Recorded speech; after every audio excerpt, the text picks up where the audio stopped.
ട്രംപിന് മനംമാറ്റം. സ്വാഗതം profit 24 daily റൗണ്ടപ്പിലേക്ക്. 2027 സാമ്പത്തിക വർഷത്തിന്റെ ആദ്യ ദിനത്തിൽ വിപണിക്ക് പോസിറ്റീവ് തുടക്കം. ശക്തമായ വാങ്ങലിന്റെ പിൻബലത്തിൽ സെൻസെക്സ് 1186 പോയിന്റ് നേട്ടത്തോടെ 73,134 വ്യാപാരം അവസാനിപ്പിച്ചു. നിഫ്റ്റി 348 പോയിന്റ് നേട്ടത്തിൽ 22,679 വരെ മുന്നേറി. 3% വരെ ഒരു ഘട്ടത്തിൽ മുന്നേറിയ വിപണി നിക്ഷേപകർ ലാഭമോട് നടത്തിയതോടെ 1.2% താഴേക്ക് വന്നു. എങ്കിലും 1.5% മുകളിൽ നേട്ടം നിലനിർത്തിയാണ് വ്യാപാരം അവസാനിപ്പിച്ചത്. ഇറാൻ യുദ്ധം വളരെ വേഗം അവസാനിക്കുമെന്നും 2-3 ആഴ്ചകൾക്കുള്ളിൽ തീരുമാനമുണ്ടാകുമെന്ന US പ്രസിഡന്റ് ഡൊണാൾഡ് ട്രംപിന്റെ പ്രസ്താവനയാണ് ലോകമെങ്ങും ഓഹരി വിപണികൾക്ക് മുന്നോട്ട് കുതിക്കാൻ ഇന്ധനമായത്. ഹോർമുസ് കടലെടുക്ക് തുറക്കാനും ഖർഗ് ദ്വീപ് പിടിക്കാനുമുള്ള പദ്ധതികൾ ട്രംപ് ഉപേക്ഷിക്കുന്നെന്ന് US മാധ്യമങ്ങളും റിപ്പോർട്ട് ചെയ്തു. യുദ്ധത്തിൽ യൂറോപ്യൻ രാജ്യങ്ങളുടെയും നാറ്റോ സഖ്യകക്ഷികളുടെയും പിന്തുണ ലഭിക്കാത്തത് ട്രംപിനെ പ്രതിരോധത്തിലാക്കിയിട്ടുണ്ട്. വെള്ളിയാഴ്ച പുലർച്ചെ ട്രംപ് ചില നിർണായക പ്രഖ്യാപനങ്ങൾ നടത്താനിരിക്കുകയാണ്.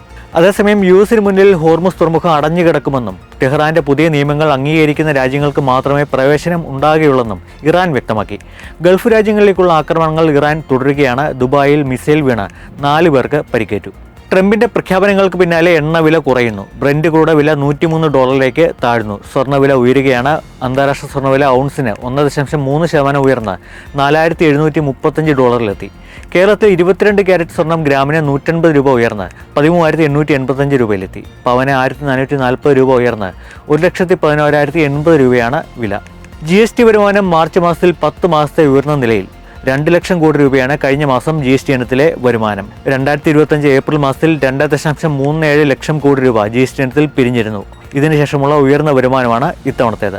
ആഭ്യന്തര ഉപഭോഗത്തേക്കാൾ ഇറക്കുമതിക്ക് മേലുള്ള GST വരുമാനമാണ് ഇപ്പോൾ പ്രതിഫലിച്ചിരിക്കുന്നത്.